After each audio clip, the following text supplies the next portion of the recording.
Good evening, ladies and gentlemen. I am glad to be here tonight to celebrate a powerful journey by 8 phenomenal women.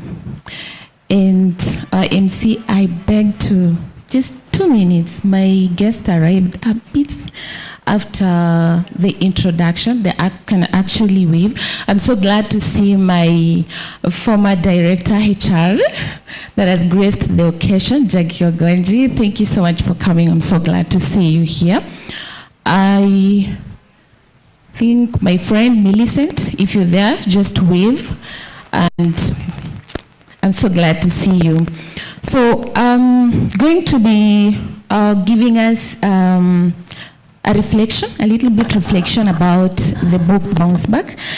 And so much has been talked about by my fellow co-authors, and basically everything that I intended to touch on has been spoken by Siombua. Thank you so much, that was powerful. Thank you so much, Clementia, and thank you so much, Rebecca, for your speeches. They actually touch on everything that I would want to talk about this evening. And I would want to just make it clear to us that tonight, even as we celebrate this journey of these 8 powerful women, one thing we have to know is that these stories are not about perfection. These stories are not stories of having it all figured out. They're the stories of what happens in the quiet, hidden chapters of life. The moments where movement slows down and some doors close and the path that once looked so clear suddenly pauses and looks so blurry. So personally, why I agreed to be part of this project, and I've talked about I wrote this chapter because I discovered something profound, that many of us know how to run. Many of us know how to run, but very few of us know how to stand still. Yeah, we are trained to celebrate promotions, milestones, success, acceleration, but nobody teaches us how to survive the seasons where everything stops. And to some extent, actually, failure has become, there is so much stigma around failure, and not many people are willing to share the stories of failures. But I can assure you tonight that when you share your stories about failures, that's the beginning of your healing, and that's the beginning of your rising back. Yeah, yet it is often in the process of life where God does his greatest work. So now, the heart of my story, of course, I will not be able to narrate the whole story. You will read, as some of us have actually clearly stated. My life started in a rush. My blessings came early. Doors kept on opening quickly. Opportunities arrived even before I was very mature to handle all the blessings. But somewhere along the way, life slowed me down, not by choice or by permission, but by reality kicking in. I encountered seasons where my career actually stalled and my finances collapsed. And to some extent, when your finances collapse, it has a direct way of affecting your confidence. So there were moments of deep embarrassments that I encountered, quiet tears that I made in my room, and I had to make certain heavy decisions and also whispered prayers. I had to do a lot of prayers. But now here is a miracle. The same God who allows the pauses also provides the power to rise again. So if you can believe in God that he is able to get you out of that pause that you are in, then you're now in the right track.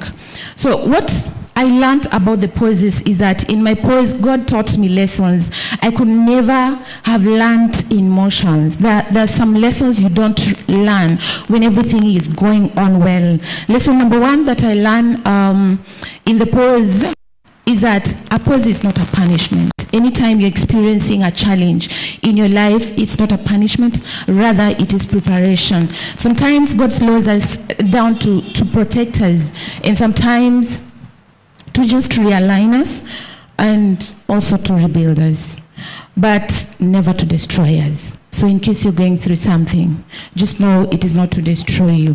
Lesson number 2 that I learned through the process is that you cannot heal what you're hiding. Behind every smile is a story. There is something that you have to know tonight. That behind every title, there was a struggle. When I finally stopped pretending and allowed God to work on the real me, He began to rebuild me from the inside out. The lesson number 3 that I've learned is that even in the broken seasons can bless someone else.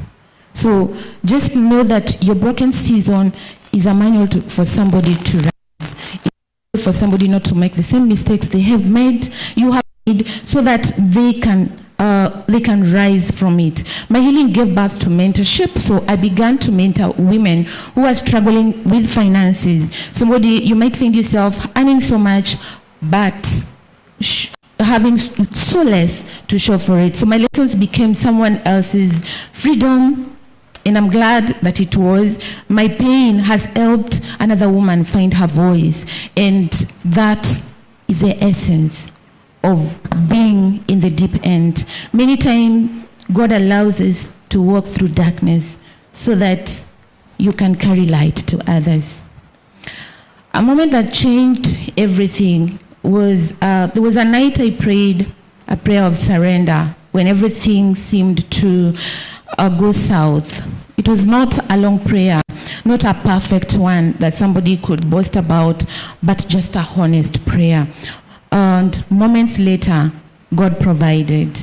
And that single moment reminded me that God is never late, that He is never absent, and no pause is too long for His power.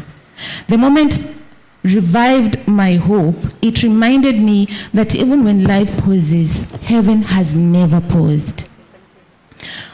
And what I would hope that you take away tonight is that when you read my chapter, I also want you to hear this message in your spirit, that you're not behind, you're being refined, you're not forgotten, you are being prepared, you're not stuck, you are being strengthened. Sometimes the greatest breakthroughs come disguised as slow seasons.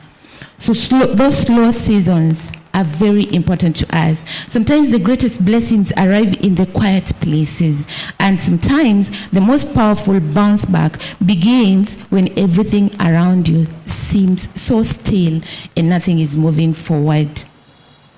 And to anyone whose path feels,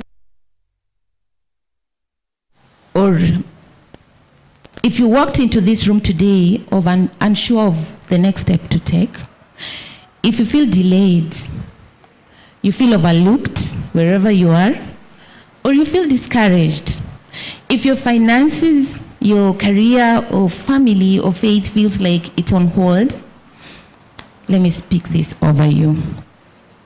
That you're still in God's plan, you're still in God's timeline, and your pause is not the end of your story. There is purpose in your stillness, and there is growth in your waiting, and there is glory in your comeback. As I close my reflections tonight, I want to say that the reason we gather tonight is because each story in this book is a reminder that life may pause, but it cannot stop you. It cannot stop you. It has no reason to stop you.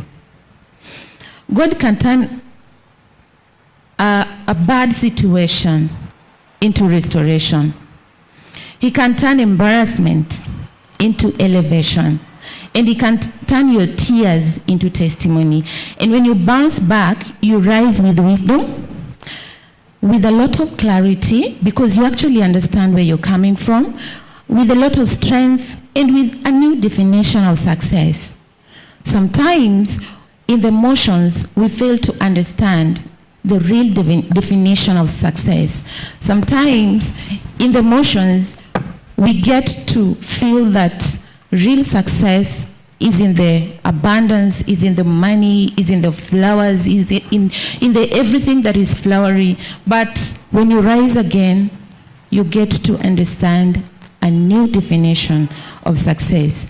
I want to thank you all for listening, and I pray that as you read this book, you will discover the beauty, the strength, and divine purpose hidden in every of your poses. Before I finish, I want to thank our director, Zion Pearl Publishers. Thank you so much for being the light that has enabled every lady in this project to share their story. Thank you. Thank you very much, Saline.